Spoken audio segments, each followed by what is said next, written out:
बहुत सारी ऐसी खाने पीने की चीज इस्तेमाल करते हैं जिनमें से कुछ हमारे लिए हेल्थी होती है, वहीं कुछ हमारे लिए नुकसानकारक हो सकते हैं। लेकिन क्या आप जानते हैं कि कुछ ऐसी चीज भी हैं खाने पीने की जो कि हमारे लिए टॉक्सिक हो सकती है, जहरीली हो सकती है और किसी किसी केस में मौत का कारण भी बन सकती है। आयुर्वेद के अनुसार 4 ऐसी खाने पीने की चीज जो कि आपके लिए टॉक्सिक है और जहरीली है और इससे आपको हर कीमत पर बचना चाहिए। दोस्तों, सबसे पहले चीज जो टॉक्सिक है जिससे आपको बचना चाहिए, ग्रीन पोटैटो यानी कि हरा आलू। दोस्तों, जो हरा आलू होता है, अक्सर आपने देखा होगा बहुत सारे आलू या तो पूरे ही हरे होते हैं या फिर उनका एक पार्ट हरा हो जाता है, जो पार्ट आलू का हरा हो जाता है। दोस्तों, उसके अंदर 2 चीज पाई जाती है, एक होता है क्लोरोफिल और दूसरी चीज सोलानासियाई। बेसिकली ये एक न्यूरोटॉक्सिक होता है जो कि हमारे लिए जहर का काम करता है, जो हमें बहुत ही बीमार कर देता है और इसकी वजह से हमें वॉमिटिंग, इंटरनल ब्लीडिंग होती है। कभी भी ग्रीन पोटैटो इस्तेमाल नहीं करना चाहिए। उसे ऐसी जगह फेंके जिससे जानवर भी उसको ना खाएं। मेडिकल रिसर्च से यह पता चला है कि अगर कोई व्यक्ति 450 ग्राम ग्रीन पोटैटो खा लेता है तो उसमें इतना सोलानेसियाई होता है जो एक एडल्ट की जान लेने में काफी है। दूसरी चीज है जो आपके लिए टॉक्सिक हो सकती है, वो है जायफल। जायफल को हम एक गर्म मसाले की तरह उपयोग में लेते हैं। उसमें एक एक्टिव कंपाउंड होता है, उसको बोलते हैं माइरिस्टिसिन। जब हमारे बॉडी में जाकर ब्रेक डाउन होता है, उसकी वजह से एक कंपाउंड पैदा करता है जो हमारे नर्वस सिस्टम को इफेक्ट करता है। उसकी वजह से अगर ओवरडोसेज हो जाए तो हमारे शरीर में डिजीनेस, पैल्पिटेशन, चक्कर आना, नोसिया और वॉमिटिंग जैसी प्रॉब्लम हो सकती है।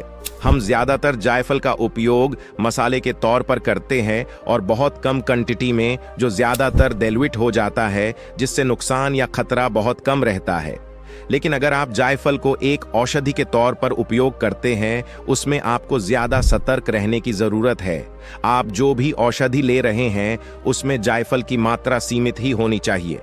अगर आप गलती से या जानबूझकर ज्यादा मात्रा में जायफल का सेवन कर लेते हैं तो ये आपके लिए खतरनाक और जानलेवा भी हो सकता है। तीसरी चीज, बिटर आलमंड, कड़वे बादाम। मार्केट में 2 तरह के आलमंड होते हैं, स्वीट आलमंड्स और बिटर आलमंड्स। देखा जाए तो ज्यादातर स्वीट आलमंड्स ही बाजार में मिलते हैं जिनका कोई नुकसान नहीं होता है, लेकिन कई बार स्वीट आलमंड के साथ साथ बिटर आलमंड्स भी मिक्स किए जाते हैं जो हमारे हेल्थ के लिए बहुत ही नुकसानकारक होते हैं। बिटर आलमंड्स में एक टॉक्सिक सब्सटेंस पाया जाता है जिसको बोलते हैं हाइड्रोजन साइनाइड। साइनाइड जो दुनिया का सबसे खतरनाक पॉइजन में से एक है। इसकी थोड़ी सी भी मात्रा मौत के लिए कारणभूत होती है। एक स्टडी के अनुसार बताया गया कि अगर आप बिटर आलमंड सिर्फ 6 से लेकर 10 बादाम भी आपके शरीर में पॉइजन फैलने के लिए काफी है। इसलिए आपको अगर सिर्फ एक बादाम खाने से मुंह में कड़वाहट लगती है तो आपको ये बिटर बादाम कभी नहीं खाने चाहिए। चौथी आखिरी चीज जिसे आपको नहीं खाना चाहिए वो है ब्राउन राइस।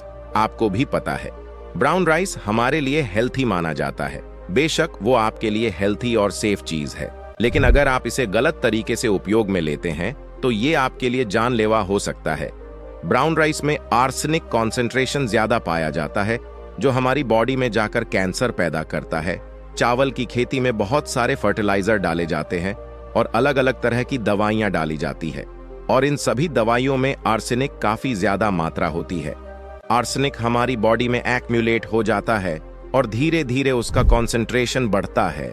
तब ये हमारे अंदर टॉक्सिसिटी बढ़ाता है या कैंसर पैदा करने का कारण बनता है। अगर हम कंपेयर करें ब्राउन राइस को और व्हाइट राइस को, तो ब्राउन राइस में आर्सेनिक कॉन्सेंट्रेशन ज्यादा मात्रा होता है, क्योंकि जो व्हाइट राइस होता है वो प्रोसेस्ड होता और प्रोसेसिंग के दौरान उसमें आर्सेनिक कॉन्सेंट्रेशन कम हो जाता है। अगर आप चावल को सेफली उपयोग में लेना चाहते हो तो सबसे पहले उसको अच्छी तरह साफ पानी से 4-5 बार धोना चाहिए। इससे यह होगा कि जो उसके ऊपर आर्सेनिक लगा है वो फ्लश आउट हो जाएगा। दूसरी चीज जो आपको करनी है कि चावल पकने से पहले 2 से 3 घंटे चावल को भिगो कर रखना चाहिए, जिससे आर्सेनिक काफी ज्यादा कम हो जाता है। बहुत बहुत शुक्रिया दोस्तों इस वीडियो को अंत तक देखने के लिए। उम्मीद है आपको बहुत पसंद आया होगा। अभी तक इस चैनल को सब्सक्राइब नहीं किया तो प्लीज अभी सब्सक्राइब करें। मिलते हैं, धन्यवाद दोस्तों।